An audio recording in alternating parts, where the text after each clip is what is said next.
ये उससे भी बड़ी ट्रेजेडी ये है कि इस नेहरू परिवार का जब आदमी प्रधानमंत्री बनता है अपने ही लोगों की बलि लेता है। नेहरू जी प्रधानमंत्री बने, इस देश के एक बहादुर आदमी जिसने दुनिया में जाकर के चैलेंज किया, आपके नॉर्थ ईस्ट के इलाके को कब्जा लिया, 40,000 लोगों की फौज बनाई और 26,000 लोग उस फौज के मारे गए। और यहां गाना लता मंगेशकर गा रही हैं कि बिना खड़क बिना ताल दे दी हमें आजादी बिना ढाल के। 26,000 लोग सिर्फ इंडियन नेशनल आर्मी के मारे गए थे, आजाद हिंद फौज के। 21 लाख लोगों को डिवीजन में मारा और पूरे मेरठ से लेके इस इलाके के अंदर सब जगह पेड़ों के ऊपर लाशें लटकी हुई थी।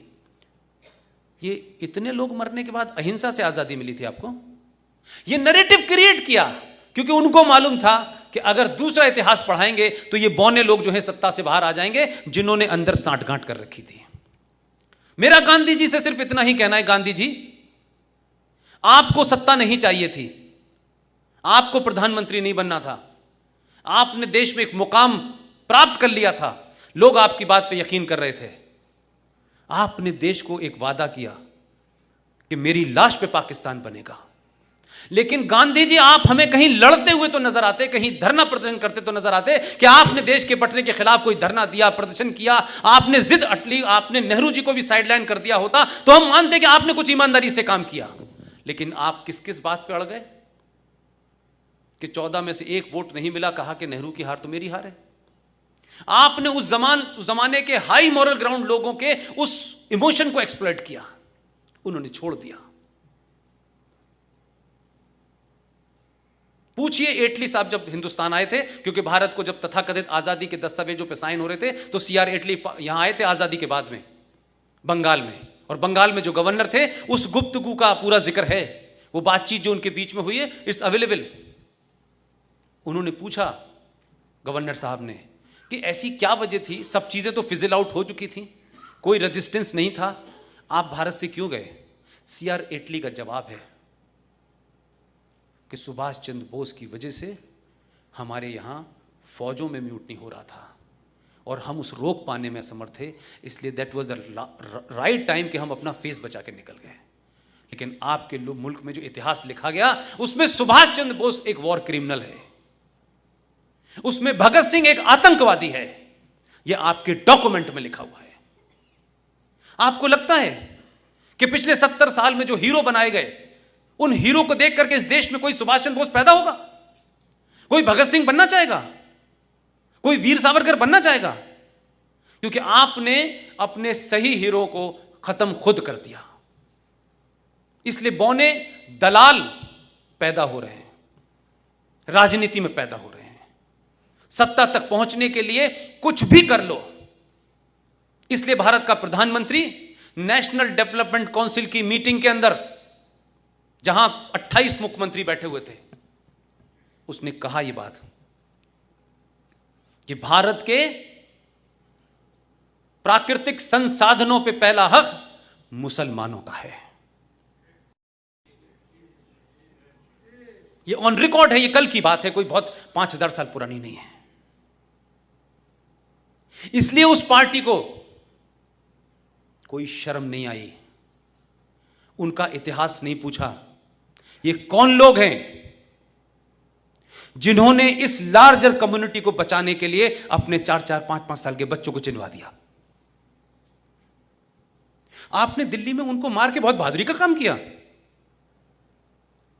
एक कपूर कमीशन है, मैं आज आपको बता रहा हूं, ये देश को नहीं बताया गया। महात्मा गांधी के मर्डर के बाद 1969 में एक कपूर कमीशन बना है, उसकी रिपोर्ट नहीं सार्वजनिक की गई है। पूना में महात्मा गांधी के कत्ल से 3 दिन पहले उसमें एक डिस्ट्रिक्ट मजिस्ट्रेट और उसकी एक वाइफ का कन्फेशन बयान है। वो ऑफिसर पूना से अपने घर से बाहर ड्यूटी पे गया हुआ था, उस लेडी ने बयान दिया है कपूर कमीशन के अंदर, और उसने कहा कि कुछ लोग उसके घर पे आए थे और वो साहब से मिलना चाहते थे। साहब नहीं थे, उस जमाने टेलीफोन की सुविधा बहुत ज़्यादा नहीं थी।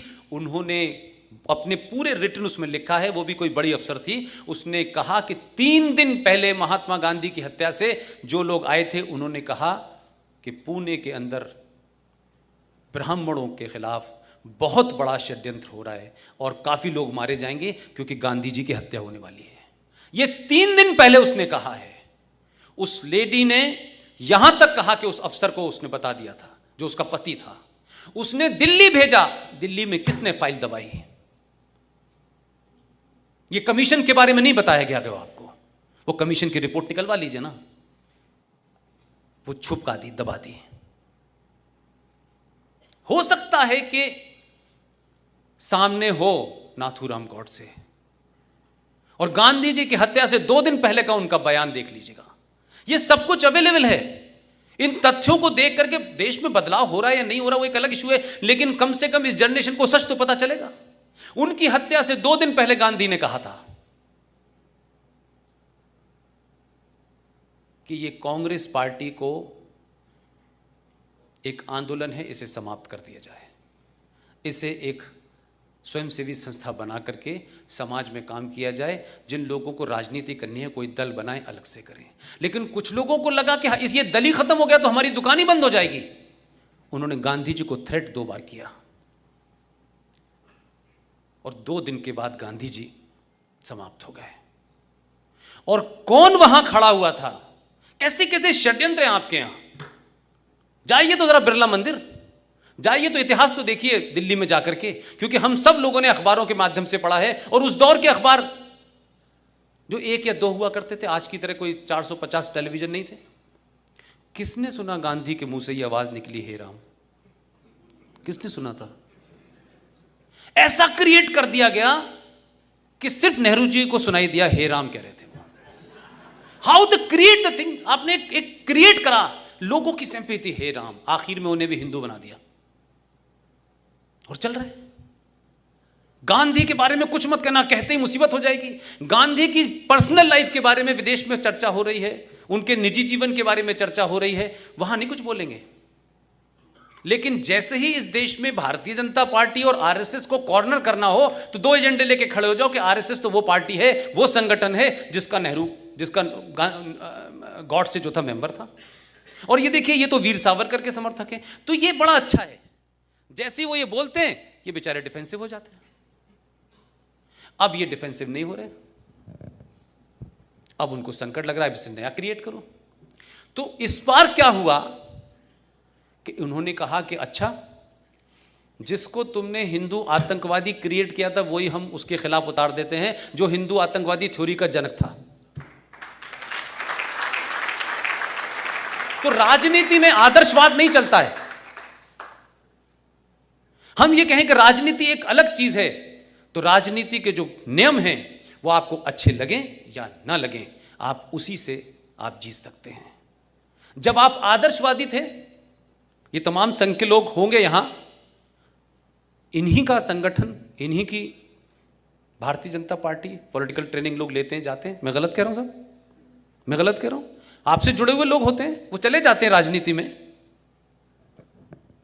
जब वो राजनीति में चले जाते हैं तो उनका अपना एक राजनीति के खेल है। ये क्या कर रहे थे बेचारे? ये 5000 साल पुरानी अपनी आदर्श समाज में बेचारे जी रहे थे कि जैसे हम ईमानदार हैं, दुनिया भी ईमानदार होगी, और अगर नहीं होगी तो हमको देख देख के हो जाएगी। 100 साल से बेचारे ये कर रहे थे। तो जो स्वयंसेवक यहां से जाकर के जब राजनीति करने जाता था तो थोड़े बहुत तो उसमें गुण रहते थे इनके। तो जब तक ये आदर्शवाद से लड़े तब तक पार्लियामेंट में ये 1 फूल 2 माली थे। लेकिन जब इनको समझ में आ गया कि फुटबॉल के ग्राउंड में हॉकी के नियम नहीं चलेंगे, तो जब इन्होंने नियम बदले तो अब हाहाकार मचा हुआ है। ये 2 घुमा रहे हैं भाई, ये 2 चला रहे हैं। तो आपको 5000 साल पुराने हथियार से आज के इस्लामिक आतंकवाद को आप सामना नहीं कर सकते। अपनी सोच को बदलना होगा, अपने हथियार को बदलना होगा, अपने नैरेटिव को बदलना होगा, अपने लोगों को उस आदर्श समाज से बाहर निकालना होगा। वो आपका ख्वाब है कि जब आदर्श व्यवस्था हो जाए तो वैसे ही रहिएगा, लेकिन ये समाज आदर्श समाज नहीं है। जिनसे लड़ रहे हैं वो आदर्शवादी लोग नहीं है।